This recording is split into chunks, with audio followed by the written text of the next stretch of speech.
Welcome to Raging Bullets, a DC Comics fan podcast, episode 356, Green Lantern Catch-Up, Part 2.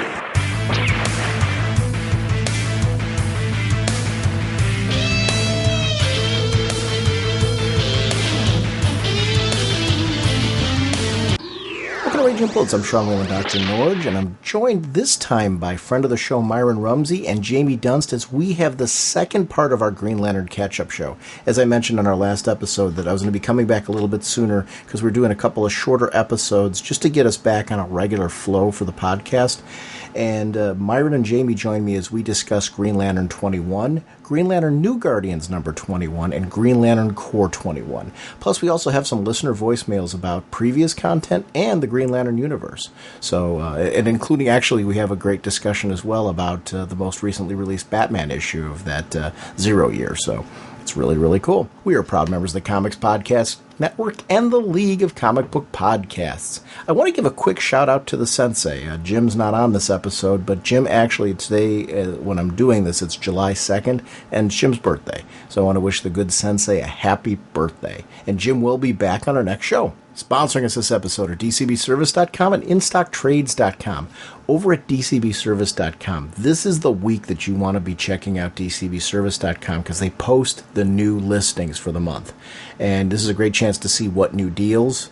And they have deals always up to 75% off on pre-orders. So for those of you that are saying, my budget's really tight, even if you want to do like a hybrid of using DCB Service and other services, you can save a ton of money by shifting over to DCBService.com. They are a show sponsor. Not only do they sponsor our podcast, but they sponsor many podcasts. They're also a digital partner. Please consider doing, if you're not linked to a comic shop or something like that, please consider linking your account to DCBService.com and supporting a show sponsor. It's real easy to do. All you got to do is do your purchasing right through their portal on their website. And if you go to RagingBullets.com and click on the banner, you can go right to their website. Click on that link and do your digital purchasing right from their store, because what ends up happening is, without you spending any more money, they get credit. You can link that account to a DCBService.com account, and you get 5% of all of your purchases back in comic book purchases. It's a great way to save more money off their already amazing discounts. Like I said, they're up to 75% off, so consider doing that. I also want to shout out InStockTrades.com. InStockTrades.com has a special this week. It's the Green Lantern Corps hardcover Volume 2 Alpha War. This is a $24.99 book. It's 50% off, only $12.50. It collects issues 8 to 14 and the 0 issue of Green Lantern Corps. So it's a great opportunity to grab that book if you haven't before. So I want to thank DCBService.com and InStockTrades.com for supporting our show. Just what kind of a podcast are we? Well, Sean, Raging Bullets is a spoiler podcast. We go in-depth into the plotline, story twists, and whatnot of the comics we're going to be discussing on today's show. So, if you haven't read the books, you may want to come back later so you can better enjoy the show. Raging Bullets podcast. You like comics, you like free, you like us. Guys, what I'd like to do now is just, we had a big meaty discussion on Green Lantern number 20, but what we had was a really cool release of Green Lantern 21, Green Lantern Corps 21, and New Guardians, the new issue of that one. And just a chance to see those issues released and what's going on with the characters and the new creators on those books. What were your guys' thoughts on the 21st issues of all of these titles with the new creators? Were you tentative going into them? Were you kind of worried about it, or were you excited? And how did the issues pay off for you? Let's talk about Green Lantern at first. You know, this was the one that really launched it. And what did you guys feel about the first offering from Robert Venditti and Billy Tan and this whole creative team? Well, I'm not as familiar with Venditti as maybe some other people, and I'm sort of familiar with Billy Tan's work. I didn't know what to expect, so I didn't really have the expectations that maybe some people had going into it. I just knew that these were the new creators, and we're going to get new stories. And I'm always interested in Green Lantern stories. So, for me, it was, let's go see what this guy can do. And I think he delivered on some really cool and interesting concepts, from this first issue. We get a new villain. We get to see some new recruits. We get to see Hal as a leader in a way that I haven't really seen him be since like the third series, where he had to restart the Corps back then, and it's putting these characters in some pretty interesting positions, and I thought the first issue was really good. Myron? Yeah, I didn't have any real familiarity with Robert Venditti's books. I went out and I found X-O Man of War and read it and fell in love with the character and his run on that character for Valiant, and that gave me a lot of hope, because whenever you have a creative change like this, you've got a high-profile creator stepping off of a book and a creator coming on that you're really not familiar with. There's always that little level of anxiety, especially if it's a character that you're kind of emotionally connected to. But after reading X-O Man of War and reading some of his interviews and kind of the direction he was going to take things in, I was very optimistic and very excited for this first issue. And it's interesting to see Hal in that position of he's always brave and daring and willing to gamble his own life away, but when he's put in a position where other people who are less experienced are looking to him for leadership, this is a whole different thing for him, and this puts him out of his comfort zone. And I think that's really going to be interesting to see how he responds to that. And we've seen how, even though Jeff Johns alludes to Hal and Carol getting together, their relationship is back in the cyclical motion of, the wanting is not as good as the having, or the wanting is better than the having. And now that they have each other, it's suddenly not quite good enough, or it's not quite what they thought it was going to be. And so they're going back through that routine again. I think it's refreshing. They've done a good job in paying respect to what was created over the last 8 or 9 years, but still taking it in a slightly different direction without trampling over what happened. And for me, that's really hopeful. And seeing just some of the character beats, these guys didn't just say, okay, I'm going to write Green Lantern, what am I going to do? They really looked at these characters and they know how they tick. So for me, I'm very, very happy with what's going on right now in these first issues. Yeah, my exposure to Venditti has been through X-O Man of War. I'm a big Valiant fan. So when they started launching that line, I was quick to get on any of the news about it. So I was reading the previews of X-O Man of War before it came out. I didn't know him prior to that. I found what he was doing especially with the fact that X-O Man of War is so space centered. And with Goodskin, with the Shinhara, the armor that he has, and alien races, and his dealing with how you deal with humans dealing with an alien race, was something that I thought, wow, this is really, he understands how to tell this kind of combination action adventure space opera story that we as Green Lantern fans look for. Like, this is a guy who gets it. So I was very eagerly anticipating this first issue, again feeling like this is a writer who's going up against a Death Star, and it's with a pen. And which is always a scary concept. I loved in the beginning that there was this prologue, and it's something soon that we're seeing, and we see this character off in the distance. And I like that this is something that we see, if we've read all 3 issues, that you see that this is a character, this being is a character that is going to play throughout the Green Lantern books. And that these books aren't going to lose their connectivity. The connectivity is going to be there when it's appropriate for these books, like we've seen in the past. That's something that I've really enjoyed, the epic nature of the Green Lantern world. I want to see that. I want that connectivity to be there. I don't think it has to be there all the time, but in the beginning, I think it's really important to kind of kick us off with a big story that feels right. I like Hal being the general in this one, because I think we had so long where Sinestro was kind of in the driver's seat, that to see Hal now, he has this great moment at the end in this first Lantern run where it's finally Hal's back in that spot again. Now I want to, as a reader, I want to read about Hal in that role. And that was one of the things that I immediately loved about this, was the focus on Hal, seeing Hal as a hero, him just immediately embracing that role. I like the uncertainty from time to time in how to deal with certain situations, because that feels like something that you would, and it helps that I'm like starting a new job next year, because like I'm like connecting with that. I'm like, okay, I'm starting a new job. Hal's in the same field, but he's still starting a new job. It was kind of a cool thing. I love when comics kind of connect with real life in a way where you can find metaphors in there that were not intended in any way, shape, or form by the writer, but somehow they connect to your life in a way. And I've been really, really into it. I thought the art was fantastic. I liked the focus on new Lanterns and older Lanterns. Kind of the right mix of introducing some new and interesting characters into the whole beat, and a new villain that like is a mystery. That's something that's really important to me as well. Right. I'm definitely interested in this new villain in a way that, here's a new character. He seems to be handling himself pretty well. And so I'm looking forward to the eventual, getting to know this villain stage. But I like what you were saying about, you see Hal's, new position and how it relates to real life. And I think that's, whether they mean to or not, I mean, good comics can do that in whether it's, intentional or not, to have their adventure in some way, kind of stick with you in a sense that you can relate to that in your own life.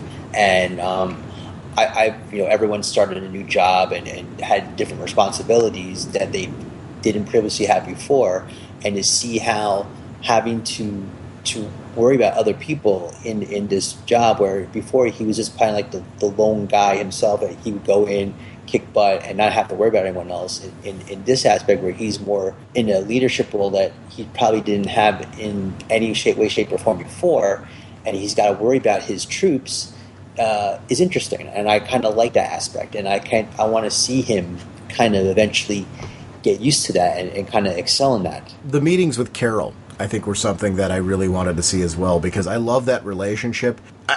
It was weird how I was like understanding what she was saying. She's like, you got to understand, with our life and the disappointment that comes with it, if I'm actually with you, here's what's going to happen.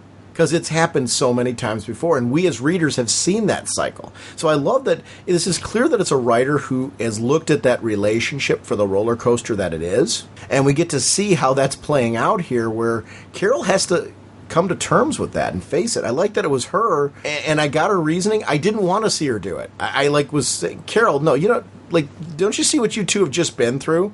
And like in the Book of Oa, it says you're going to get married.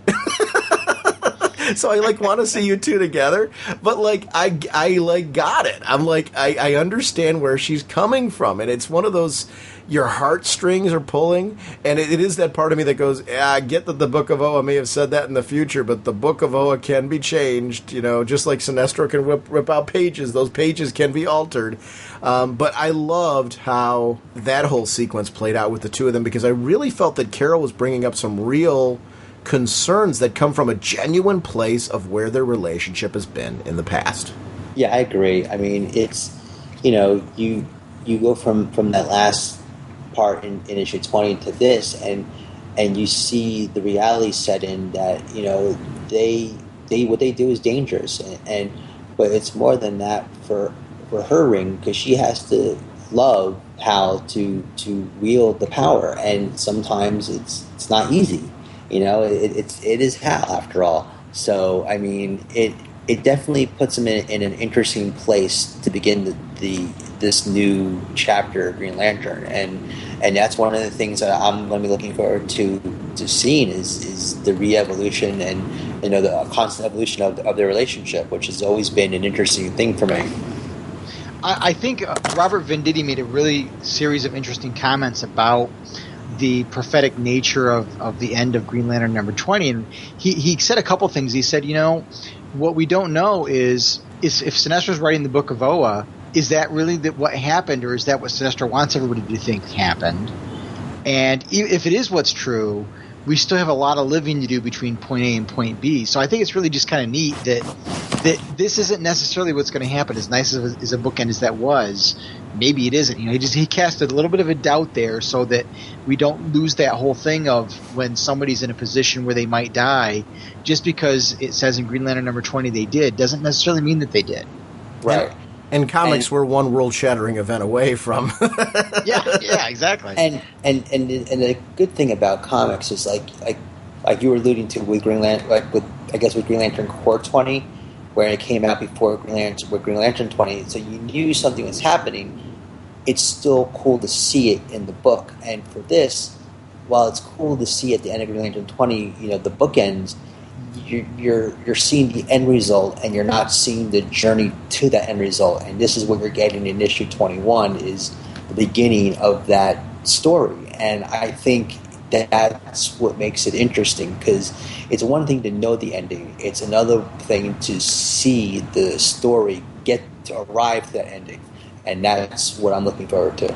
Now, that belonged to Agarush Nawalwak Liag, the Dismantler of Worlds, however what you pronounce that. I love stuff like that. I love these new Guardians because their sense of wonder at everything, because they're out of touch with the world. It sets a tone with them as far as why they would not be ready to take on leadership, and I actually quite like that about them. I like that we're building a set of Guardians again that are likable. You want them to succeed, but they make errors along the way. They're flawed, and you're frustrated with their flaws, but yet you get why they do some of the things that they do without feeling like they've turned on you, if that makes any sense in the world. They're like these little gremlin-like troublemakers from time to time, yet they're smart and brilliant too in the same thing. I just loved that whole moment of exploration because I thought it immediately set a tone for this is what these characters are going to be like. Now, with Hal, when Hal's been given the job, it's interesting how this kind of parallels what's going on in New Guardians with Kyle, because, Hal's being given his new status quo here, where they're explaining to him why we can't, we don't have the Guardians anymore. We can't take control. Here's why you should. Hal's talking about his own history of being a rebel and things like that, but they're saying, no, you need to understand that people in these dire situations, they rally around you. I love that they're saying the things to Hal that we as the readers know are true about Hal. But they're making him see it now as a justification for their choice that for all of us makes perfect sense. And I really loved how that just, for me as a fan, felt right. The decision felt right. The justification felt right to what we know about Hal. I felt like these Guardians were speaking to us.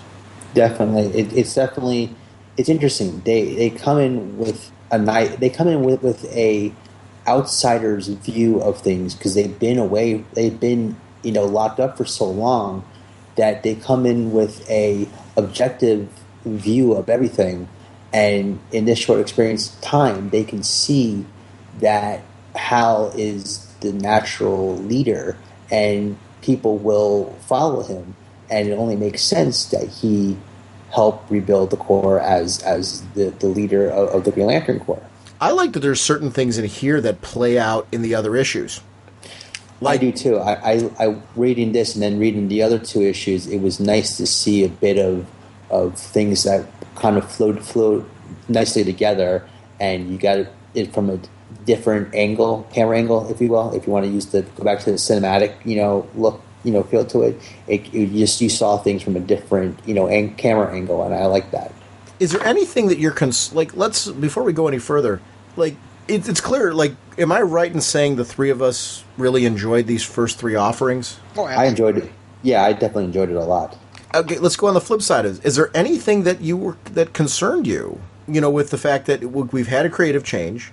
Was there anything so far that you were like, ooh, I don't know about this, or I didn't have that experience, so I'm throwing this out, asking the question. You guys may have had a different experience than I did.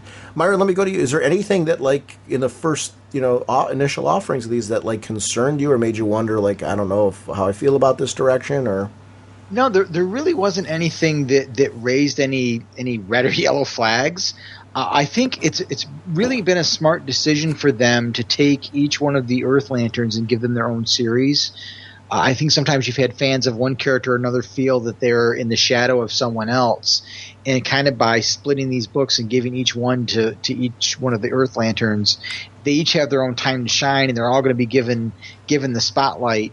And I think the creators are going to be, they're smart in that it looks like they're going to be each telling their own story, but yet it's still clearly all connected together. And we just found out about, I don't know if you guys saw the thing about Lights Out that's coming in October. It's a big event coming in October, and all the books are going to be one story for 1 month, and it involves all the core, and there's supposed to be some major things coming out of it. Interesting. And I believe that's the main story with Relic. Relic will have the September Villains Month issue, and then all 4 books in October, and then a Green Lantern Annual #2 will all deal with Relic, and he will be the main villain for this Lights Out story.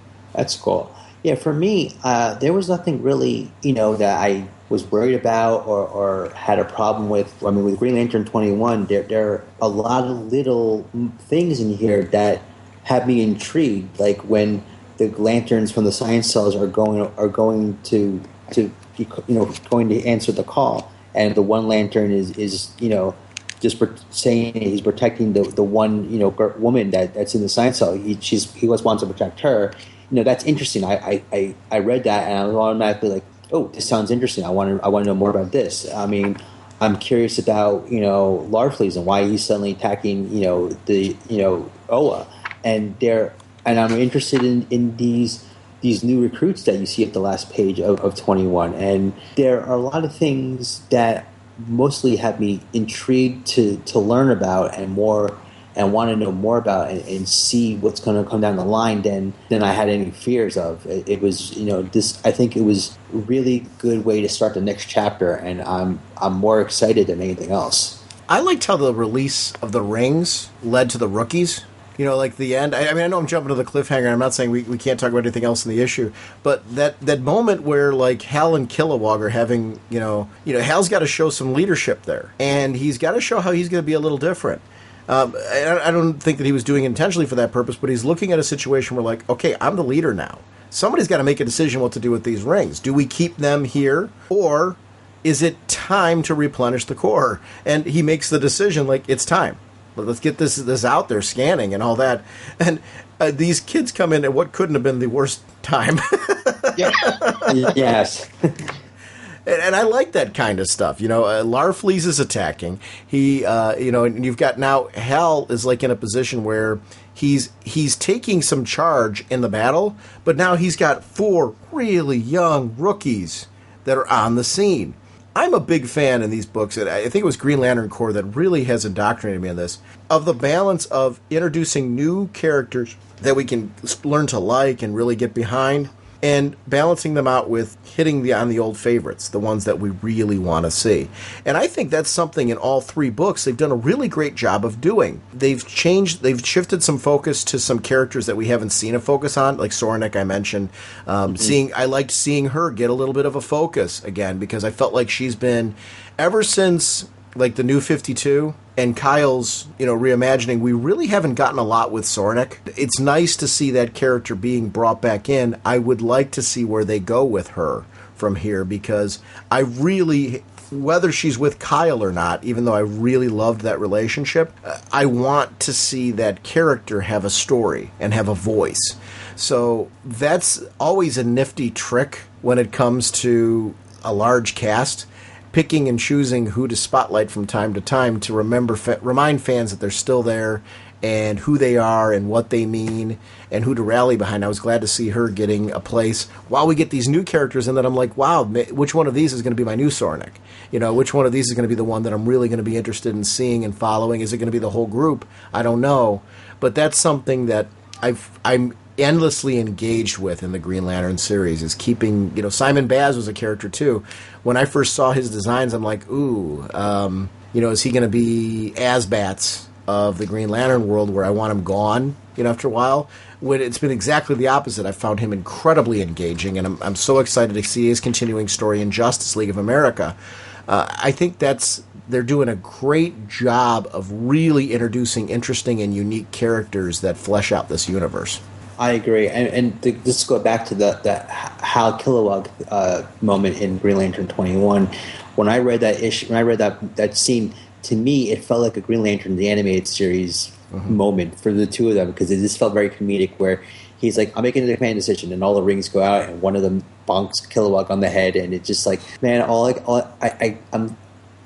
needs is Razor in the background, kind of like smirking at them, or Aya in the background going, that was probably not a good idea. Yeah, I felt like that was definitely like a Green Lantern animated series moment, and it made me, my heart kind of panged a little bit about how much I missed that show, because you're right, that moment was just like something you'd have seen in the series. Yeah, but to go back to what you're saying about Soranik, I feel like in the Green Lantern Corps 21, they set her up to be I think it could be an integral part of the Green Lantern Corps series, because they can work a lot with her. She's lost, she says in the book that her whole reason to be in Green Lantern Corps was the protection of Korrigar, and that's no longer there. And so, what is her purpose now? And I think with the shifting of leadership in the Green, in the Corps, with Salak now resigning and hoping that Kilowog will take his spot, maybe Soranik will find a new meaning to be in the Green Lantern Corps as its recruiter, as the trainer. Maybe she doesn't want to. I think she said she didn't want to fight anymore, but maybe she'll train the new Green Lanterns to become better at what they do, and that could be interesting to have her as a teacher for the new recruits. I loved also in that issue John Stewart and Fatality just having some moments together where you see John being a little bit distant with her, like being unsure, not wanting to say, hey, the feelings aren't there, because they are, but not knowing if they are what her feelings are, which is so funny considering that she was the Green Lantern killer. And it shows how much I feel like there's been a genuine evolution of her that has been handled so well over time that it just feels right. But I love how it's not a clean, like, wow, they're instantly together. And it just makes sense to me for what they're going through right now. I want there to be a victory there. Like, I want them to wind up together, because I've always liked Fatality as a character. Back to when she was a villain, to the gradual evolution to where she's at now. She's taken a fascinating route that I think has gone way beyond original intention with her, because I know there's no way they originally intended this for her. And I love how a character sometimes characters like take on their own life, and I think she's one that really has, and has become another favorite Lantern of mine. Yeah, I like her a lot too, because I've always, and the relationship she has with John is very interesting. And I think it's more than just whether his feelings are there or not. I think John has problems with women in almost the same way Kyle does. His relationships wind up with them dead. I mean, you have Katma too. I mean, she didn't wind up so great. And this is another aspect of she's a Lantern.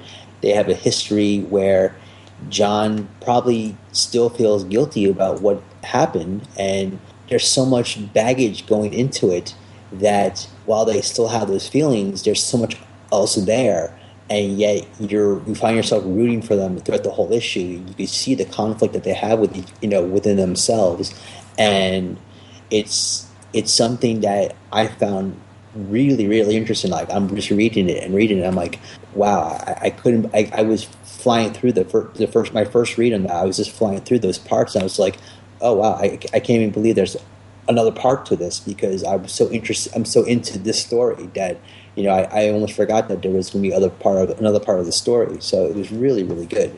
I do think that's one of the advantages you're mentioning of the screen time of the different characters in there, because we got Salak, we've got John Stewart, and then another wave of new Lanterns in that book.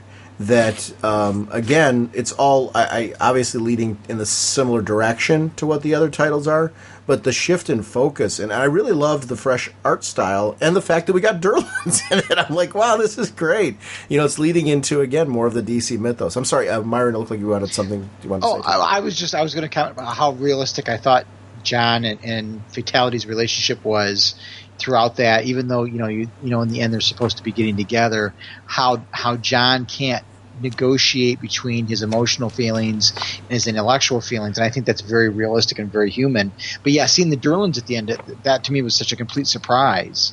Yeah, that was a cool moment. I was just I kind of had to read that again. I was like, wow, I did not see that coming in, and something that they brought up from like absolutely nowhere, and it's definitely an interesting aspect. But what I really enjoyed was reading throughout the story the other characters that these other characters that you would see, who would eventually get power rings, and you see their story, and like a couple pages, you kind of get a sense of who they are, and then when the ring comes to them, how hesitant they are, and how they're either scared or they don't want the ring because they want to stay on where they are, and it was really interesting, and it was something that this was sort of the thing that I wanted to see in the Green Lantern Corps, and because of that, more than anything else, seeing new recruits and seeing a page or two of their history of why they might be chosen for a ring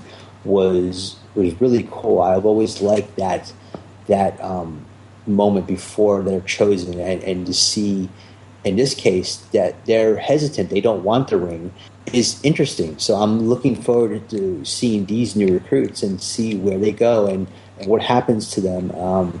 This was a great issue. I really enjoyed it. New Guardians. I love how that book has become Kyle and his amazing friends. we got this like great rotation of, because now it really is about the New Guardians. I mean, we've got the New Guardians here. I like that Kyle, after everything that has happened, and especially, his close relationship with Ganthet and just how all that went, I could see a guy saying, enough. I really don't want to do this, and I'm not the guy for this job. What I loved about that was I loved Hal's guest appearance in this book, because I loved that it was substantial. It was again mirroring what was going on with Hal and Kyle, in being that, like, at one point in time Kyle was Hal's replacement. I love how their relationship has evolved to where they can really have these kind of situations where Kyle's saying things that, like, gets Hal into being a leader. Hal's saying things that gets Kyle into leading these New Guardians around.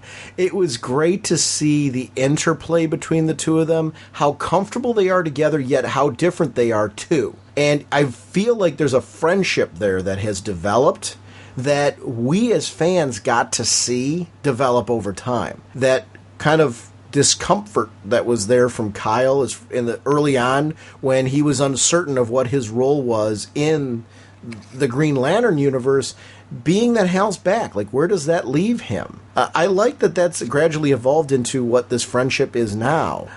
We see that with Guy Gardner a lot with his interactions with a lot of these characters, and I really like seeing it with Hal and Kyle, because that feels very fresh to me to see it on this level, and that's something that I'm enjoying them exploring.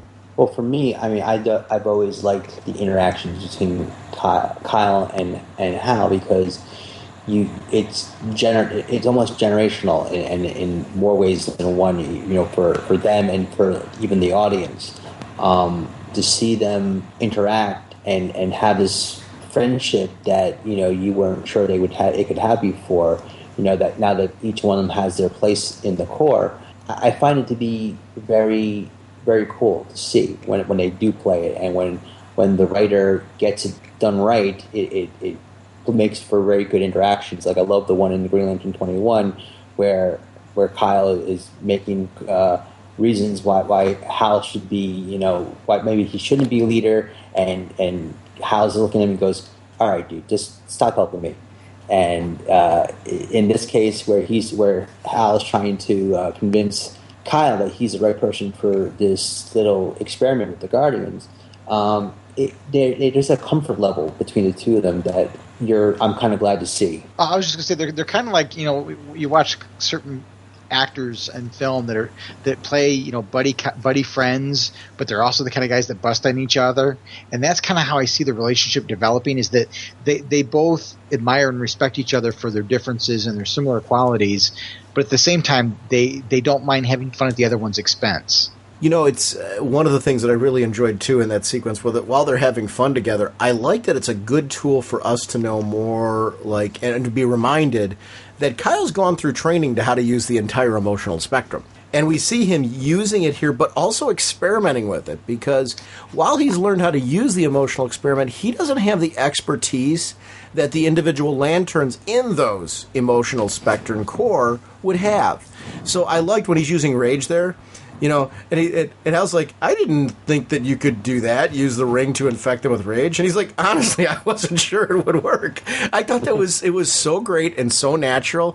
It made me feel like I was really a part of something that was actually happening, because the dialogue felt very real to a situation. Like, I could see two friends having this discussion. Like, hey, I don't know, dude, I was just kind of playing around with it, and this is what happened. That's cool, because it feels, to me, it feels real for a guy at the stage that he's at being a White Lantern. And I thought that was neat. Yeah, I definitely thought so, too. And I want to actually, just before I forget, I really enjoyed the art in this issue a whole lot. Like, when I look at Hal in this, I almost get a Neil Adams kind of Hal Jordan look to it, and it's a very nice looking book. I mean, the way everything's drawn and laid out, and it just very. I think I'm more impressed with. I mean, as much as I'm impressed with all the books that we've read so far with Forever 21s, the art on this has really blown me away. I think the most important question is can Aquaman talk to space sharks? I'd like to see it, wouldn't you? Yes. That would be very cool to see. When I saw the space shark, the first thing I actually thought it was Doctor Who, and I was like, "Oh, he did that in Doctor Who too." So space sharks must be a new thing. I thought of Chevy Chase, land shark. Space shark. I'm kind of looking at New Guardians as hard traveling Guardians. Mm-hmm. In that Kyle is kind of the Green Arrow of the book, and the Guardians are the Hal Jordan of the book, and they're going to go out there and explore the universe.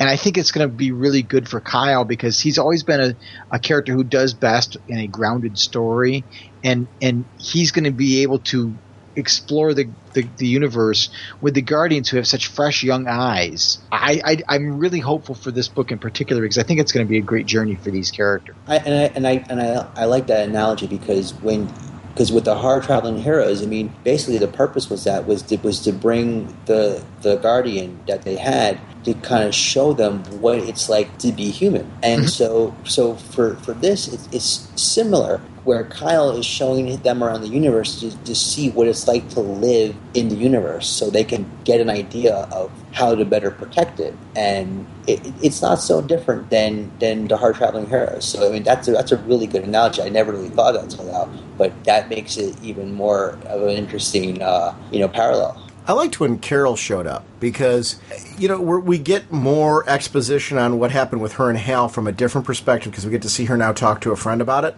But we also are reminded that these two got to travel together during the most recent storyline, and that's not been thrown out the window. They've become friends. So now we as the readers get to see that friendship continue. They evolved at a certain point where they had some very hard conversations, and then that led to a friendship that we're now seeing, that comfort and familiarity, where she's willing to open up to Kyle. And I like that. I mean, that kind of stuff is great. I'm glad they didn't drop that.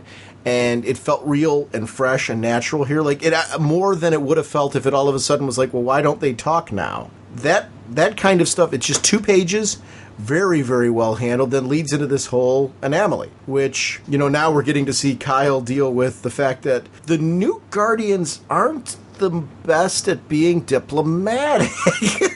No. But to go back to the Kyle and Carol, I like that too, because I almost thought she was going to be as another supporting character in this book, and still can be, because of the relationship that they build, between the two characters.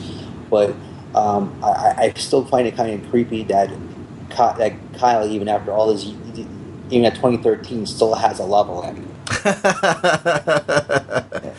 Of all the things to have, he has something from the 1970s. Well, I mean, I guess that's the artist in him.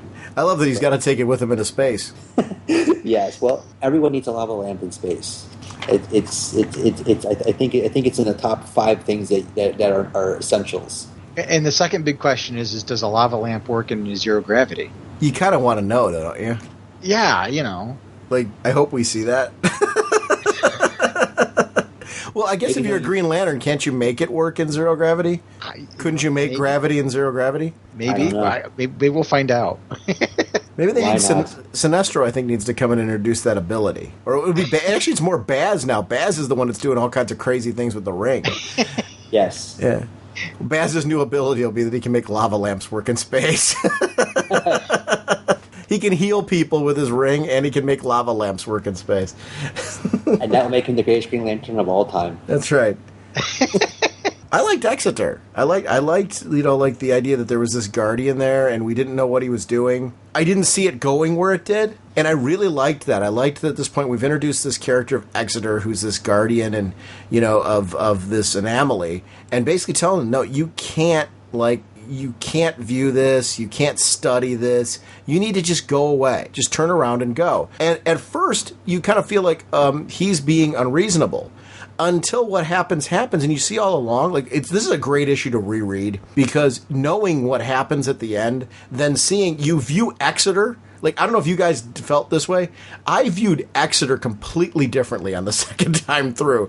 I'm rooting for him. I'm sitting there give me whatever you're carrying, Exeter, I will stand there with you, we will keep the little blue men away. I mean, I get what you're saying now. People touching, looking at Kyle's ring, bad. Go. And that's great. Don't get too close to the giant floating space jet. Yeah. Well, and it's interesting because the previous story arc with the previous Guardians make for interesting stories going forward, because everyone knows, going from what they happened with the Third Army, what the Guardians are capable of, and so now these new Guardians have a big challenge ahead of them to get people to realize that this is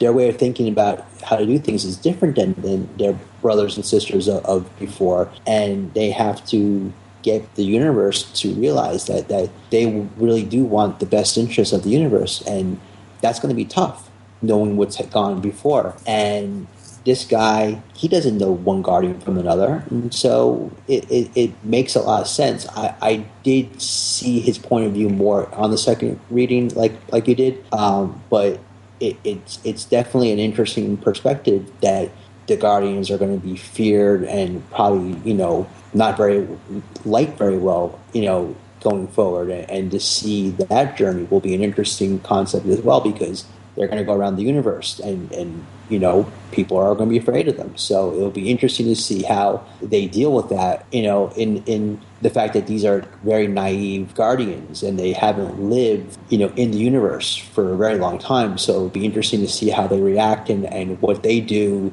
to try to gain that trust back.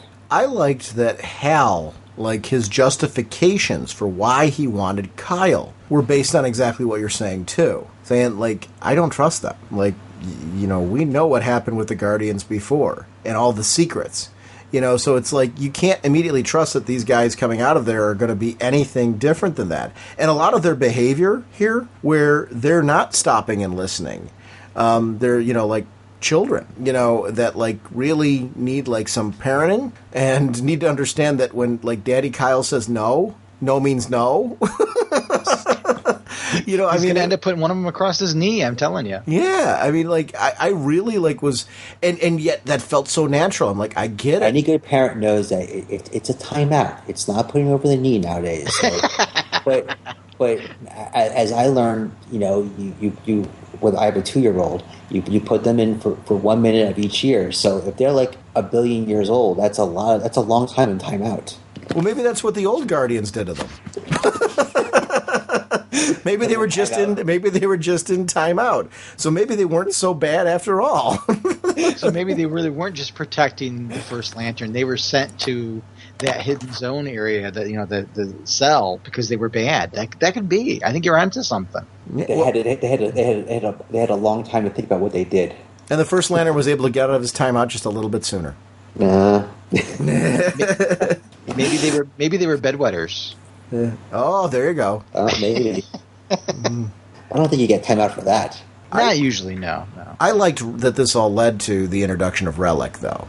And I was like, oh my gosh, when at the end of this issue in particular, because I just read this one today, the end of the issue in particular, when I read that, I was like, oh, how cool is that? This is the character that we saw in the beginning of Green Lantern 21. I loved the connectivity of these books and just how natural and unforced that it seemed. Like every little mirroring and little piece of where it showed us a different side of some form of conversation or some form of happening all felt natural. There was nothing that felt like it was shoved into the book for the purpose of making a forced connection.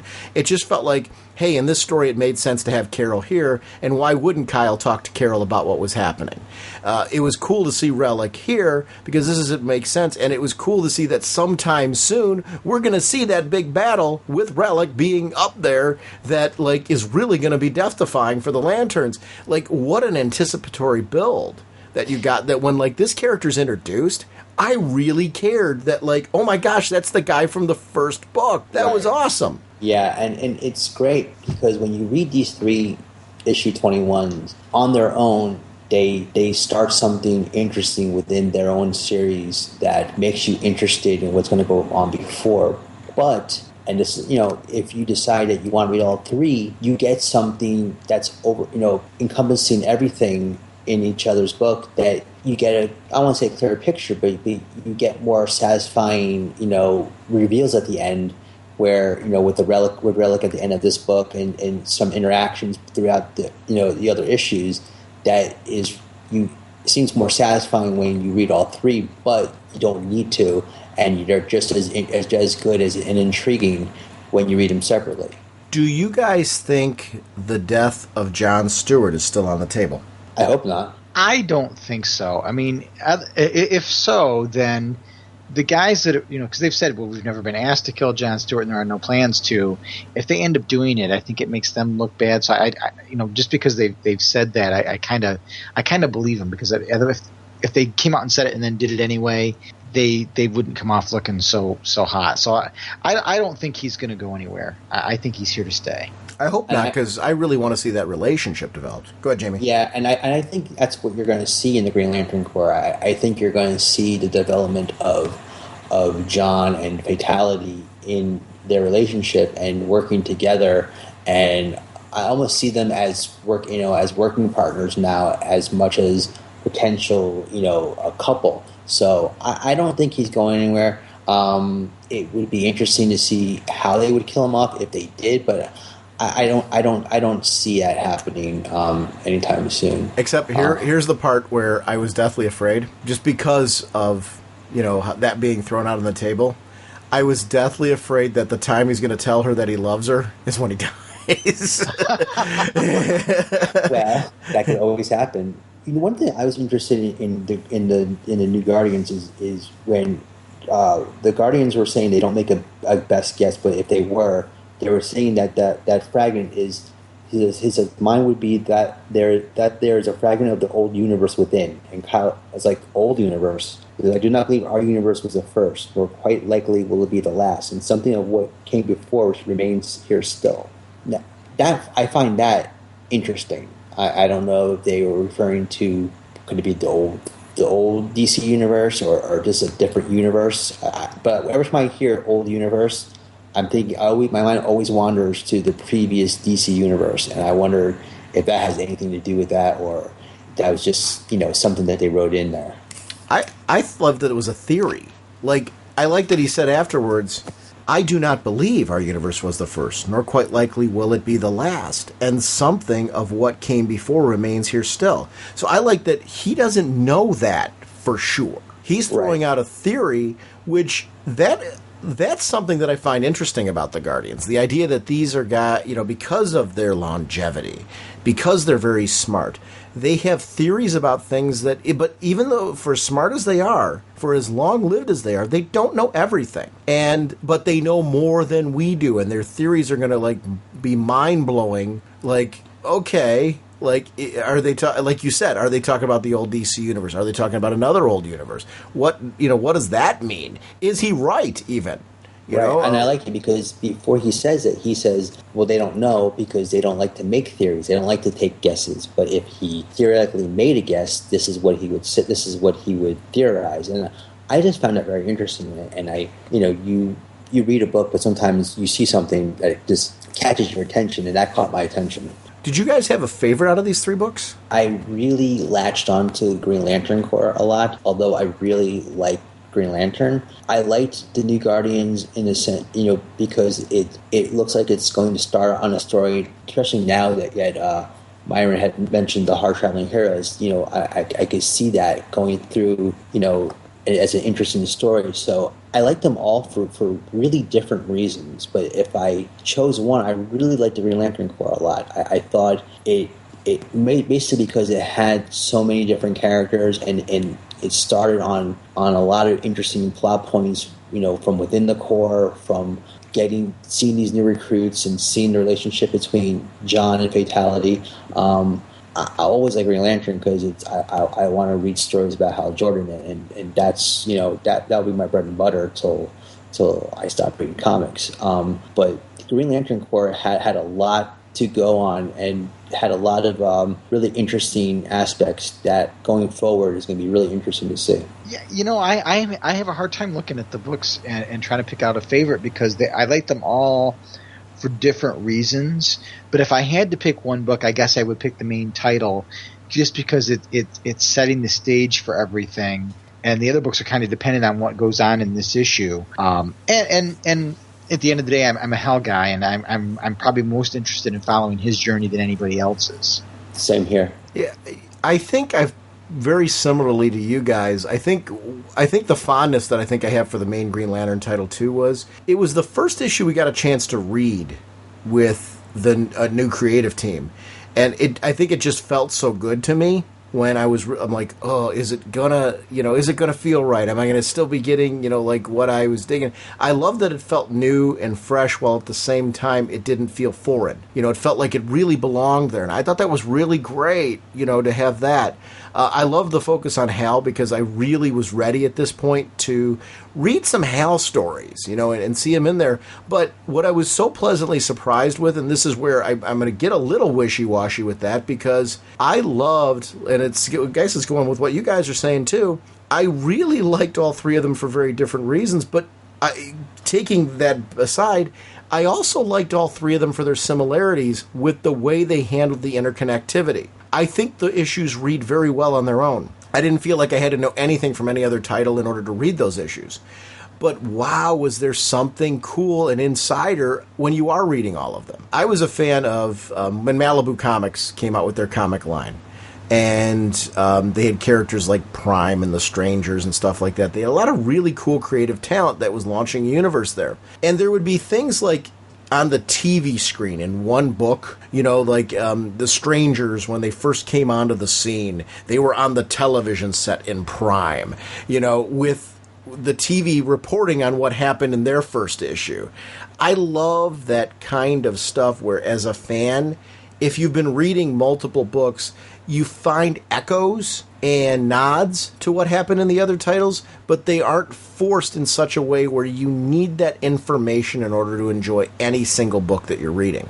It just is something that I think is a cool extra when these books are creatively linked in a way that just makes sense. And that cool moment at the end of New Guardians meant so much to me because of the build that it took to get there, following these 3 books. And just how great the journey was from beginning to end of all of them.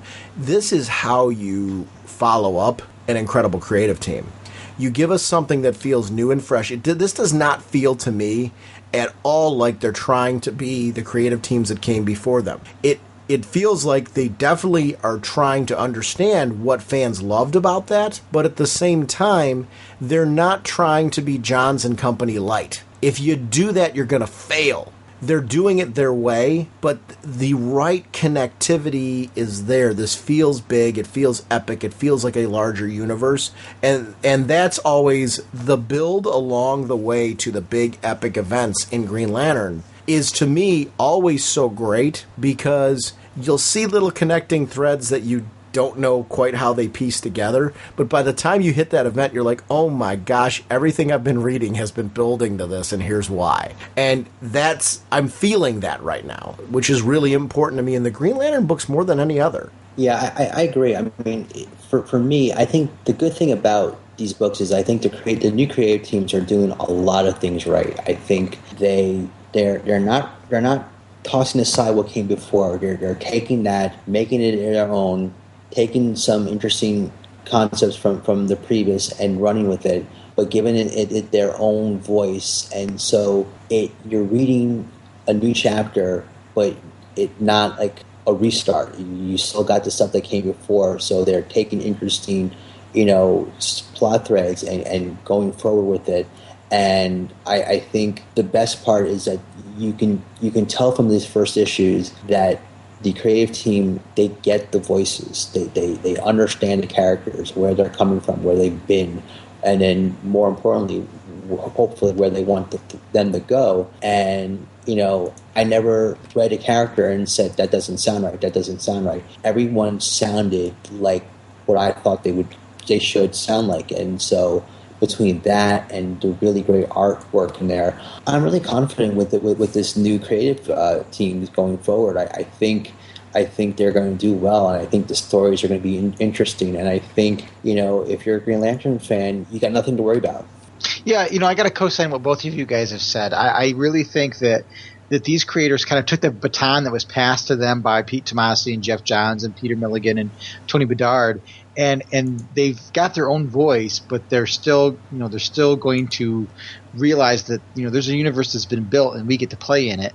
We're not going to undo anything, but we are going to tell stories our way. It's just going to fit well and dovetail well, and you can tell that all these guys have talked to each other, and there's some bigger planning going on, but each one has their own voice, and I think it's very exciting. Initially when they announced the creative teams, I was shocked that there were no creative writers in the group that were kind of I don't want to say name brand, but that high profile creator.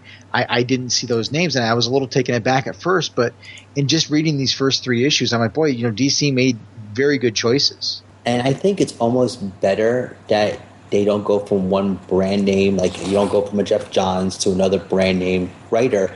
I think in this particular case, I don't know who else was up for the job. I really do think that the best creative team that they could get came on these books, and they did their homework, and they know the characters. And I maybe not didn't know who they were before, but I sure as heck know who they are now. And I think going forward, it's going to be some good storytelling and some good art, and it's really all you can ask for. And I think we're going to get that. Anything else you guys want to say about the Green Lantern books, or? Just that I have, I've been reading this for a while, and I, as much as I love Jeff's run, I'm very jazzed to see what comes next. And so far with these 3 issues, these number 21s, I think we're going to be in for a good ride. I think we're going to have a nice journey of getting more quality work for Green Lantern, and I'm just excited for the ride.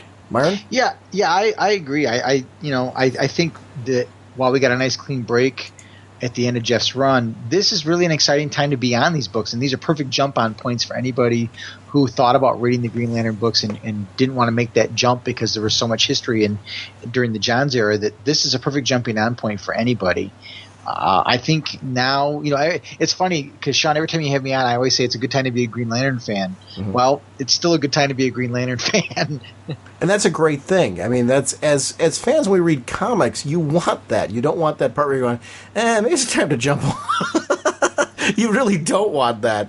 You want the excitement to be there, or even just be kind of like blasé about it. You really want there to be some excitement, which is neat.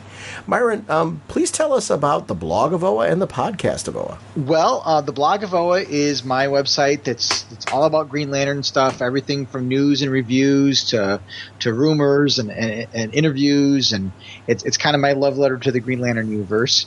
And the podcast of OA spun out of that. We just recorded our 50th episode, and my co-host Bill Giancoli and I, we talk about the books, we review them. We talk about the movie, we talked about the animated series. It's just a logical extension of the website. Jamie, is there anything you want to shout out, buddy? And it's great to have you on the show. It's been so long. Jamie, we've known you for a really long time, and it's great to be able to talk with you interactively again. We haven't done this in a while. Yeah, it's listening to your podcast and listening to the podcast of OA. I've always liked talking about comics and being able to do it on this with people who are like-minded and love to talk about what's good in comics. It always makes me even more jazzed to read my comics. And I'm on the comic forums. If you go there from the CGS guys, I post there every now and then. I try to post on Facebook when I can, and just keep reading comics and keep loving comics. Well, guys, I want to thank both of you for joining me on this episode. It was great to have two really great Green Lantern fans here, and I always, for me, we've been doing the Batman episodes lately, talking about some of the cool Frank Miller material. I was so excited to start delving back into talking about the current stuff of the New 52 and everything that's been going on, and I really appreciate you guys coming on, because I think this passing of the baton that we just saw was something that's really cool to be able to mark in an episode, and I'm glad you guys could join us. Thank you. I appreciate it. Glad to be here, Sean. I'm going to need something to wear in a very big truck. Sure. Anything else? I'll need some guys. Not these guys, because, well, they're kind of dead.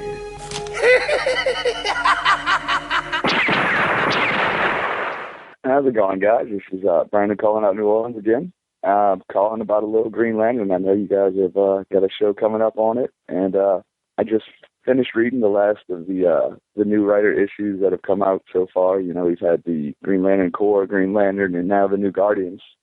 And I've called and made a couple of comments about the Green Lantern number 21. But I got to tell you, yet again, Green Lantern New Guardians, I'm loving the first issue of this new writer just as much as I love the first issue in the story in general in the New 52. Way back when the first issue of New Guardians, I actually thought was the funnest of the Green Lantern issues. And I hold it neck and neck really with the regular Green Lantern title. I think it's consistently been, the best one, hands down. I love Kyle. I love the relationships he developed with the New Guardians in the first run with Kohami and all of that stuff. So, I was disappointed when we lost Tony Bedard, but, I wanted to keep an open mind and jump on a new writer. And I got to say, I'm not too familiar with this guy, but I definitely like what he's come up with in the story. The artwork is beautiful. Again, I was worried, we lost, I can't remember his name at the moment, but, we lost the artist for the New Guardians way back, I think in issue number 14 or something like that. And it was heartbreaking for most of us because it's such a pretty book, and it's gone up and down since then. But I got to tell you, this guy, he has nailed it. The White Lantern look, and let's talk about the White Lantern. I love that they're keeping him a White Lantern. It's awesome, it's a new journey, new things that we all are going to get to learn about the White Lantern ring. They touched upon it in 20, that he could channel the powers from the different corps, and they're definitely touching on it throughout this issue again. And, they're hinting towards there's more things that he can do that he's not even too sure about. So, that's definitely really cool. The direction the book has taken, they all seem to have gone, to this space opera thing like they were doing before, which is awesome. But this book seems to be even like a little niche within the niche of the space opera. You had Kyle going off on his own and running into these space sharks, which were just awesome. I mean, come on, space sharks. Why have we not seen this yet? My favorite week of the year is Shark Week. So, I was jumping with joy when I saw Space Shark. So, you know, it was awesome. It's just fun. And that was what I think the first run of the series was as well. It was fun. You know, it was very, you've got a big threat. Yeah, it could be universe expanding, you know, huge deal, but it fits right into the book. It doesn't seem bigger than the book itself. And it just seems like they're having fun with the writing, and, you know, it's a fun read. So I definitely recommend it if anybody was trepidatious about the book after Tony Bedard leaving and everything. Keep on it, because it's just as fun as the last one, and now they've got a reason to call it the New Guardians. So, but anyway, guys, can't wait to hear your thoughts on the issues and you know, the direction that Green Lantern's going in. So take it easy, and I'll talk to you later. I was geeking out at your comics when you hit the word fun. I mean, anytime that somebody, you know, starts talking about fun, that's something I'm looking for in my reading a lot more now. I think, you know, with everything that's going on in life and stuff like that we all face, I look for comics to be that source of fun and entertainment. And these 3 issues, for me, really brought a fun factor to the table. You know, like we've all said, they've got big shoes to fill, and I thought they did a really great job of that. I liked, again, that interconnectability of all the books, but it didn't feel forced, because you were focusing on how much you really enjoyed the New Guardians issue, and here's a great part. Even though there was a connectability between all those books, for you, it felt like a nice, contained experience, and you're geeking out over how cool that experience was. And I think that's really important moving forward, that when you do interconnectability between books, there's something really cool about feeling that, but it also shouldn't feel forced. It shouldn't feel like it's derailing a story that's being told. Your emphasis on right now, they've really got New Guardians, and I thought that was great too. That I'm enjoying getting to know not only Kyle in this and what he can do. And I like that concept. We're learning new things about what these lanterns can do. Justice League of America. I'm enjoying Baz in there, and I've been enjoying Baz in Green Lantern, because I like the idea that there's this guy who, just because, and it may be the nature of how he got the ring, and, you know, maybe that because he hasn't had the training necessarily that the other lanterns have had, that, like, I like this idea that he's being followed by Badge now, because Badge is trying to determine what he can do with the ring. And I do think maybe it's because he doesn't have some of that baggage with the training. I think it's just super cool. When you mention that with Kyle, and when you mention that I think with the concept of the core in general, the various different colors and things like that I think there's so much more untapped for us to learn. And I think that's what's been really great about the writers who were handling the books before. They left the playground open for new talent to come in and really take it beyond.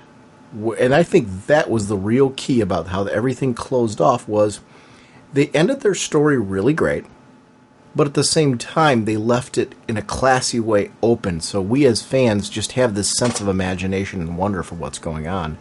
And I'm really, really thrilled for the talent that's currently associated with the books, that so far they're kicking off with some really great developments that are fun and interesting for us as fans. And I hope that they have continued success at this, because it's a payoff for them, but, you know, selfishly and more importantly, it's a payoff for us as readers. And that's the whole point. When you're delivering this kind of medium, you need something that draws us back every single month. I thought that was just fantastic. So thanks for the call. Hey, Sean, Jim, it's Brandon calling out New Orleans again. I wanted to give a call today to talk about something I haven't talked about in a while. My favorite book, of course, Batman. We got the treatment for 0 Year in the last couple of weeks. I just got finished reading it here. I got to say, man, just love Scott Snyder. What more can you say? And the artwork, Greg Capullo, he's simply amazing in every issue. He just keeps getting better, it looks like, with his Batman. And, you know, the first big shot we get of Batman revealed here 6 years ago, when he's on the bike in the grizzled up, I guess, prototype bat suit with no sleeves, just looking bad, like he's ready to hurt somebody. I mean, it's awesome. I would have to say, if I found this as a figure or a statue, I would definitely have to buy it to add it to my collection. I love it that much. But it's a really cool introduction to prototype Batman. And then you go on to the main story, which I guess I should have touched on it. Gotham just looks ransacked and wrecked in the first couple of panels. And you've got this kid that Batman saved that kind of tells him, this guy thinks you're dead. Batman goes, that's good, then he won't see me coming. So I'm assuming this is the leader of the Red Hood that we're talking about, and also making the assumption that that's Joker. Then we get to the main crux of the story after that, which is 5 months earlier with Bruce and one of his many face mask disguises, basically being chased by the Red Hood gang with a truck full of victims or hostages or something from the Red Hood, and he's making a daring escape. They make a comment about his driving, which comes up again later in the backup. But you've got him talking to Alfred at this time. He's about to drive off a cliff, and he's got his grappling hook, and Alfred's telling him, "You're nuts. This isn't going to work. You told me yourself." Bruce is just, I guess, the start of his ego is right here. We just saw this first decision where he goes, "I don't care. I'm going to do it. It's going to work." And he does it, and miraculously, it kind of works. Of course, the grappling hook doesn't hold because he's got a truck on it, and he falls into the water with all of the people. So he saves them. Not exactly the way he planned, but he saves them. Then you get a nice little Bruce flipping the Red Hood guy off, which it kind of makes me, think that he's just, he's writing a younger, more arrogant Bruce who's just kind of, he hasn't become that dark, brooding Bruce yet. So he's still having fun with what he's doing. And you jump into the next panel with him and Alfred training, and I guess to be a room somewhere in the Wayne Manor. I'm not sure if he's got the Batcave yet. If this is in the Batcave, you can't really tell from the way it's drawn. It just kind of looks like a isolated computer room, an IT room somewhere. But he's either working out or he's testing these new I don't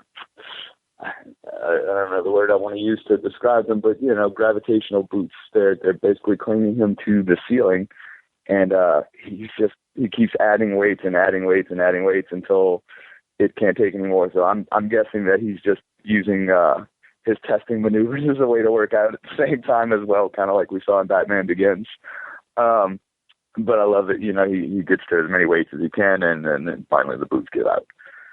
But through this whole time, we're having a conversation with Alfred about Bruce being, him bringing Bruce back to life. And, it's time. When he told him he was going to go on this crusade, he had another purpose. And it touches on a lot of things. And then you get Bruce walking out, putting on the Robin hat, which I think is very interesting. I guess they're going to touch upon them going to feed the flying raisins when he was a kid or something. I don't know. It seems to be a hat his dad wore as well in a flashback scene. So it's really cool. As he's walking out, you get him. Actually, you know what? This room, I get it now. Now that I'm reading, I'm thinking back to Zero Year. It's in his loft because he hasn't moved to the mansion yet. I can't believe I didn't put that together.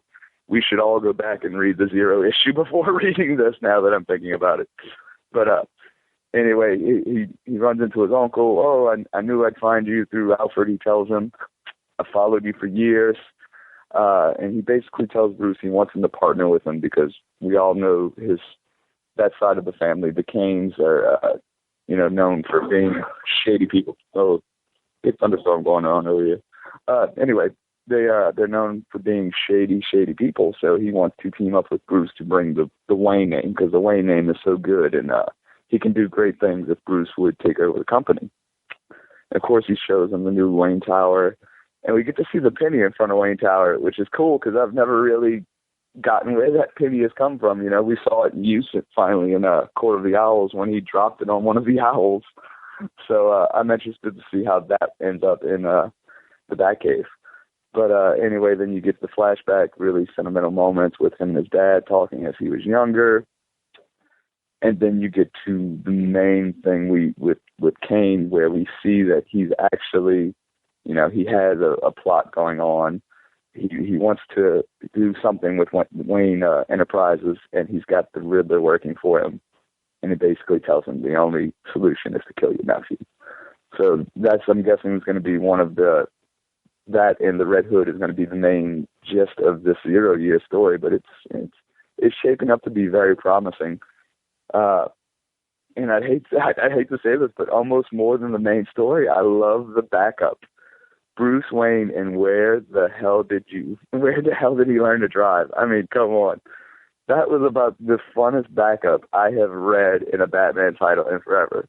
You know, we've got some awesome backups in Batman, but they've always been, Batman backups. And this is one too, but it seems to be more lighthearted, fun, and I'm guessing that's what we're going to get out of 0 Year. And if that's the case, you know what? I'm really on board for it. I'm loving it. It's really cool. But it's Bruce basically learning to drive with one of the best drivers in the world. He's a criminal, and they're running from the cops. And I at first I couldn't believe Bruce was doing this, causing all this destruction, and gonna let this guy get away. And we see, of course, in the end, after it's all said and done with, Bruce just basically knocks the guy out and leaves him for the cops. And names his laundry list of things of why he's leaving them there. But all in all, guys, I got to say, 0 Year was a good issue. I was thoroughly impressed, and I'm excited to see what comes from this. So keep up the work with the show, guys. I'll talk to you later. I know one of the biggest debates, like kind of on the internet now, from just the community in general, seems to be, is there, and actually I hear this from a lot of people who are casual fans too. They talk about in film, and probably more in film lately because of Man of Steel telling the origin of Superman again. Like, why do we keep going back to the origins, and why is it important to revisit that again? And I think this 0 Year story is a great example of, and the Man of Steel film too as well. These are great examples of why it's okay to do that. It's when you tell us something new. You fill in the blanks of things that we didn't know before. These are great stories of, I like seeing Bruce use disguises and just how his frustration, you mentioned when he falls into the water and he's flashing a #1 symbol at the Red Hood gang. In that sequence, you see the frustration and there's a confidence there, but it's mixed with, this enthusiasm that drives him. It's a different sort of drive than we're used to seeing now. I think there's a difference between the confidence that we see from a more seasoned Batman. And I'm with you. I like seeing the costume in its various stages, kind of seeing right now, like, this is him developing what his look's going to be. And there's something about that. I liked it very much in Superman, with the T-shirt and the jeans and stuff like that. That wasn't a look that I wanted to see him have forever, but it was really cool to see that being a starting point. And this is working for me as a starting point, a building block. And, I want to see, the giant penny, how does that wind up eventually being in the Batcave? I guess we're going to see the formation of the Batcave here. From the way that the issue ended. And I'm with you on the backup. I thought that Scott Snyder and James Tynion did a really great job on that backup. It was a lot of fun. It was cool to see that at the end, though, that Bruce was not going to let this guy keep running all over the place and doing whatever he wanted. He recognizes this guy was a criminal. And he needed to put him away in the end of the story. And I kind of liked how he walked away like that. It just felt like an action flick. Like I wanted to see more. And that's the kind of stuff I'm with you. I want to see more of those stories. There's something really cool. I'm a fan of backup features. I always have been. And I think that they can be used as a tool like what we're seeing here to tell, a different sort of story that thematically fits what we read in the beginning. And there was something great about that. And I liked the different art style to kind of frame this story. It kind of fit the sense of speed that we needed from the whole thing. This is exactly one of the reasons why I'm really enjoying the direction of Batman right now. This book just continues to deliver every single month. And it's one, I'm digging everything that Peter Tomasi is doing with Batman and Robin. It's why that book, though, I think winds up just a very, very extremely close #2 for me, because just Snyder's work and what's being done here, I think it's just been absolutely top notch. It's the kind of writing I want from Batman. It feels like a flagship book, and I love that it's close second is this just Death Star of a book that's coming from Batman and Robin, and I think Detective Comics is kicking it up. I mean, I think there's just some really great things happening in the Batman line right now. But when you're delivering a book like this, it's such a flagship. I can see why you would take something like this where you're introducing the Riddler and bringing back in the Kane family and, you know, showing something from the past that's going to play into present day. Why other writers would look at this as an opportunity, or editorial would also look at it as an opportunity to say, hey, why don't we do this right now with some of the other titles as well? And with where things are going with the Justice League and the event that's coming up with the villains, it almost seems like the right time to take a look back while you're setting things up for that big villain event that's coming up down the road. I'm going to be curious to see how that works timeline-wise for some of these books. But it's going to be very interesting to see how all this plays out. And I'm very intrigued. The whole Riddler thing is great because I think he's just a great villain that's in need of... I don't know if it's so much a retooling or as much as an explanation for fans in general as far as why he is very dangerous. I think Snyder did this with the Joker. I want to see him do this with the Riddler. I think we're seeing stuff like that being done with the Penguin. You know, it's good to reimagine these villains, get back to their core, and just show us how, you know, whatever their status quo change is right now, whatever direction they're going in, why these villains are so dangerous, why they keep coming back for more. This is exactly what I love about comics. You know, it's how many Batman stories have, you know, I read in my lifetime, and I'm still, like right now, I'm just invigorated and excited to see more Batman and more of where this character is going. And I think we all want this, whether you're a Batman guy or not and you're listening to this, we all want this from our favorite character. We want that kind of feeling of excitement. And we want that, you know, the writers and the teams that are associated with books, associated with this character, to be delivering this kind of story. And I'm loving that I'm getting it right now. So I'm thrilled to death that you called up to geek out about this, because I'm with you. I'm digging this story. Hello, Sean and Jim. This is Hugo Rivera. Big fan of the podcast. Have been listening for a while. You know, it's funny when you were talking about Dark Knight Returns, how a lot of the things that happened in that book, according to Frank Miller, had not happened yet, and some of them ended up happening later on, like the death of Jason Todd. You know, Sarah Essen, you know, she came up later in year one.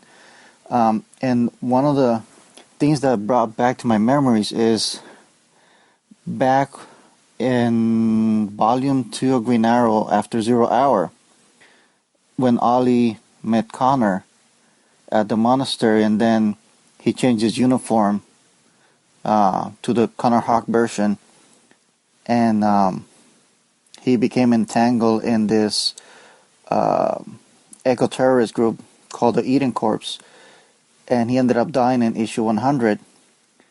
One of the reasons he ended up dying is because there was like a bomb going to Metropolis, and the only way to stop it from detonating was for him to put his arm in like a dead man switch kind of contraption. And Superman was there with them and was like, well, what do we do, Ollie? And Ollie was like, well, I don't know. If I don't leave my hand in here, this thing is going to blow up.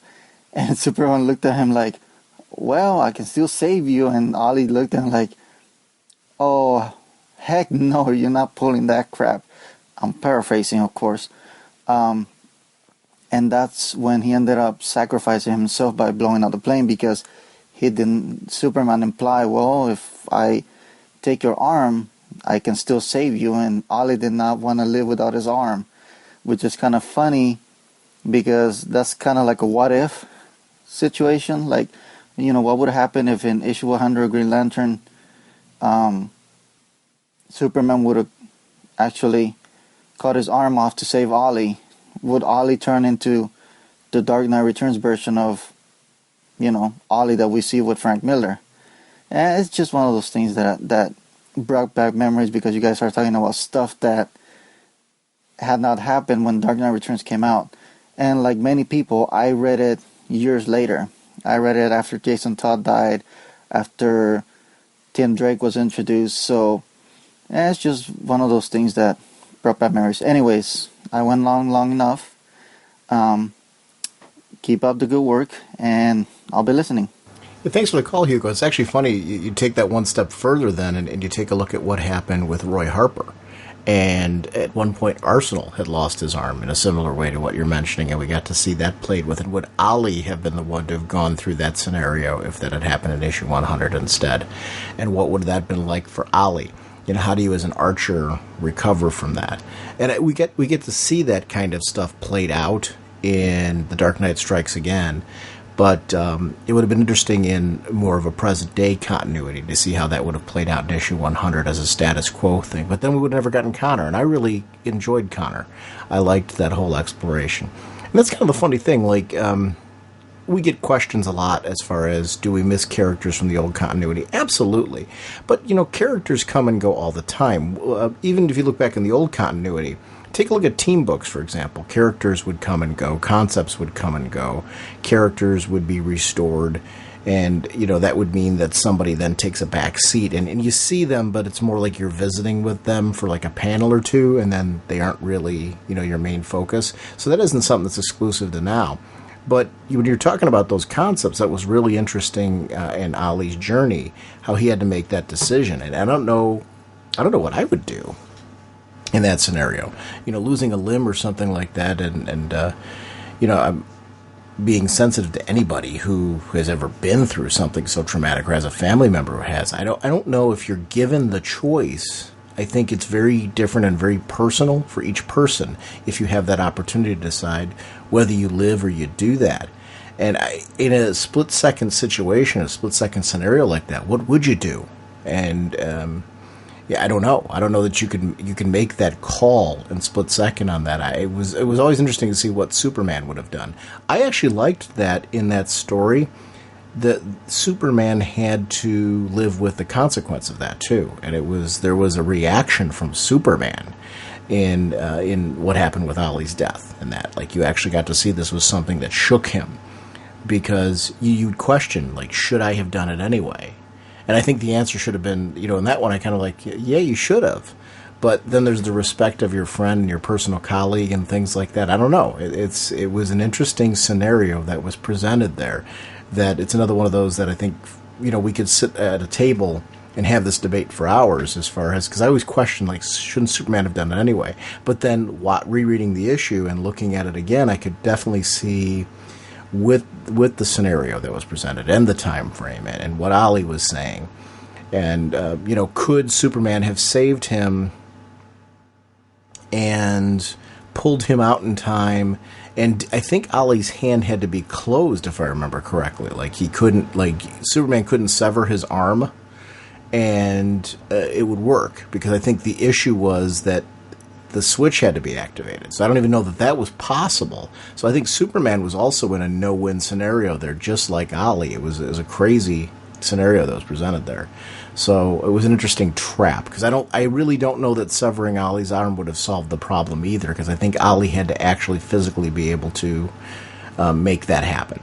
So I don't know. It was just a very cool and interesting storyline and how it was presented at the time, because it was an interesting conundrum. I'd have to go back and reread the issue now, because now you've got me thinking through this and wondering. I actually just pulled out issue 100 and 101, and actually 101 is where the scenario actually plays out of Green Arrow Volume 2. And Ollie made the choice, and you're right on that. I wanted to go see it because I was fascinated by this discussion, and he in a panic. And I don't know that like the reaction that Ollie had there is necessarily one that was so off the wall. I think if you were faced with the decision of losing a limb or something like that, I think people would react differently. I think somebody in a blind panic without having that, because he had no time to think it through. He's thinking he's got this bomb, and they're in a no-win scenario where Superman's hometown's going to be blown up, and Ollie's got his arm in there, and it's doing the heroic thing. And, you know, Superman's going to sever his arm, and basically told Ollie that he has no choice. So Superman actually stepped up and said, hey, I'm not giving you the choice on this one. I'm going to take your arm and save you, and I'm sorry about that, but, like, this is what's going to happen. And Ollie had to make the decision, tapping through there, to say, hey, no, you're not going to cripple me. This is my choice, and this is how I'm going to handle it. And I wonder if the debate had gone differently, had been less intense, if Ollie would have made a different decision. Where Ollie would have said, okay, fine, do it. You got to do what you got to do. I'll learn to live with it or something like that.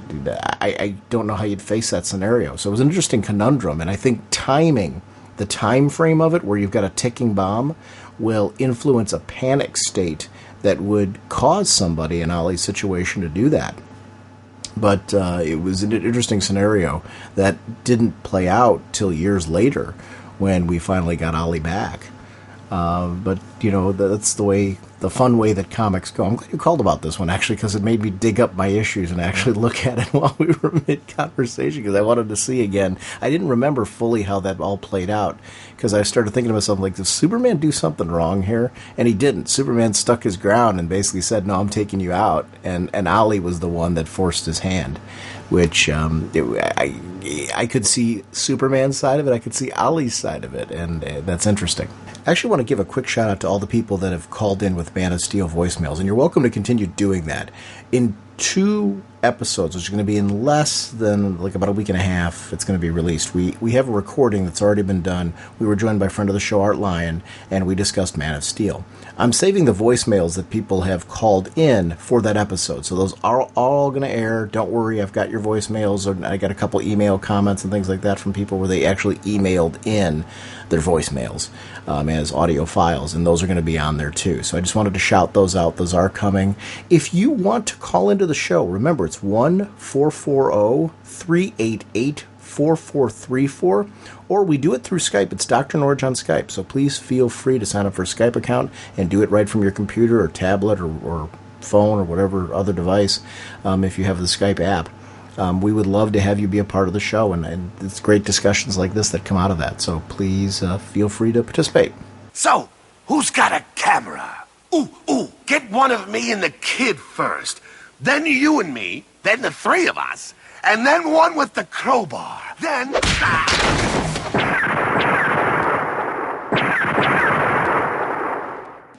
I want to shout out something cool that's coming. There's going to be a YouTube channel that I'm going to be releasing details on this week. And what it is, it's going to be hosting Bulleteer Hangouts. And what these are recorded Hangouts, Google Hangouts, that are done by friends of the show. And it started in our Facebook group and landed into Google+. And I think it's really, really a cool opportunity. I got to sit in on one of them. I really had a fantastic time with all the people present. We're going to be airing that. There's 2 of them actually going to be going up this week, so it's something to check out. But join our Facebook group if you're not already there, because I know they posted last time when they were going to be hosting it and doing another one, and I know they're going to be doing more. It's a really cool project. It's something that, if you're looking for an extension of the show and just something else to listen to from fellow listeners of the podcast, this is a great opportunity to be a part of something like that. And I just think it's really, really neat. So there's going to be a YouTube channel that is going to be hosting these Bulleteer Hangouts. And I think it's really fantastic. So I want to thank everyone that's been associated with, including Jeremy. I just think it's a really cool group, and I'm glad to see these guys getting together and doing this. Speaking of social media and groups and things like that, we do have RagingBullets.com where you can see show news. We have Twitter, we have Google+, we have Facebook. We also have a separate Facebook group. And please consider joining any of those things as far as to get to be in the know of what's going on in the show. I post during the week the show status up on RagingBullets.com, any show news. I actually want to start this summer getting back into writing a little bit and doing my own little reviews back on the website as well. So definitely get a hold of our Twitter account and be on RagingBullets.com just to see what's going on there. Every time there's an update to the website, it goes to Twitter. So it's a cool way to know what's going on RagingBullets.com. But the Facebook group, I just want to shout out, it's just a great community. Google Plus now with the Google Chat, the Google Hangouts, I should say, that are going on there. I'm really, really thrilled that comics in general, taking it out of the podcast, has generated this interactivity between fans. It's something I think we all wanted growing up.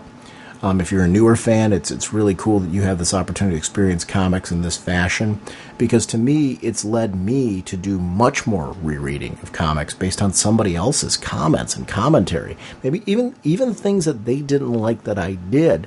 Sometimes they noticed something and saw something in a panel that was an issue for them, and I like to go back and reread that and see where they're coming from. It's always fun to just have those kind of interactive conversations about comics. I think it's just really great. And social media, I think, is becoming a positive place for comic fans to be able to geek out and share things that they love. And I think that's really one of the most important uses. Comics nowadays, if you look at the sales numbers, I still maintain that I think that they're disgusting for the quality that's out there today. I think it's really important for us as fans to be ambassadors of what's great about comics. There's a lot of people out there that are forgetting how to post that stuff and are afraid to be like a geek and be proud of the fact that they read these books. I'm not saying lie about your comics. I'm saying shout out the ones that you're really loving, that, even the top tier ones. I think there's no comic right now that does not need our support. The numbers for the top books, I think, are disgusting. So I think we need, and I mean that totally with a passion and love for the great creators that are involved with these books, because I think there's just, we need more people reading comics and coming on board. And we're the ones that need to be extending that olive branch as far as what material are going to really draw people in. So I think it's really great that social media is doing that. As always, sponsoring us this episode is DCBService.com and InStockTrades.com. Be sure to head over to DCBService.com to be checking out the new deals that are going to be offered this week. They should be popping up any day now. It's one of my favorite times of the month to see what DCBService.com is offering. And they always have deals from anywhere from 35 to 40 to 50 to 75% off of new material. They do deals on statues and all kinds of cool swag and things like that. So it's your chance to order things at a discount and to better budget yourself out and be able to read more and to get more of the material, more of the geek culture materials that you want. So, these hobbies are very expensive for all of us, and to me, companies like DCBService.com just make it possible for us to enjoy more of it. I want to thank them for sponsoring the show. Over at InStockTrades.com, I mentioned that Green Lantern Corps. We're talking Green Lantern Corps Volume 2 Alpha War. I don't know if you guys are collecting these hardcovers. The hardcovers, to me, have been just really stellar that DC's been releasing. This is a 192-page book. This is Peter Tomasi's work, Fernando Passarin, and various artists. It's $24.99 regularly, 50% off, only $12.50. Remember, orders of $50 or more give you free shipping. And they always have deals of the week going on and things like that. So make sure to go over there and see what's hot over at DCBService.com. They have top sellers listed. The Solo Deluxe hardcover is still one of their top sellers, 45% off, only $27.49. It's a great opportunity to pick up really cool material from InStockTrades.com. And I want to thank both of those websites for supporting the show. Our next episode will be back in less than a week, and Jim will be back, and we're joined by friend of the show, Art Lyon, as we discuss his recent work on Phantom Stranger.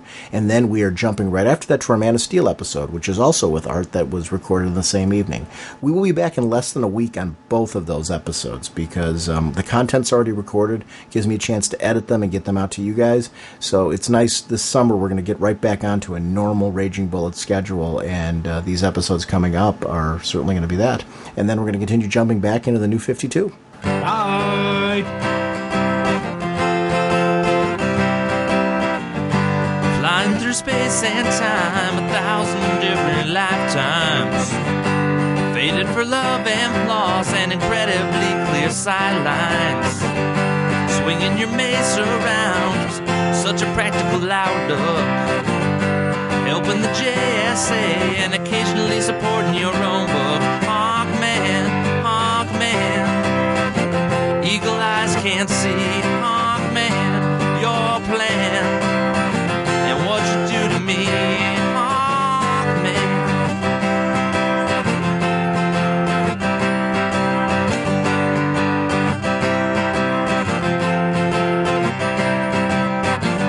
The villains are closing in, be they Thanon Guard or Egyptian. Working so hard to thwart you and Hawkgirl's mission. The odds are not on your side, and danger seems to stack up.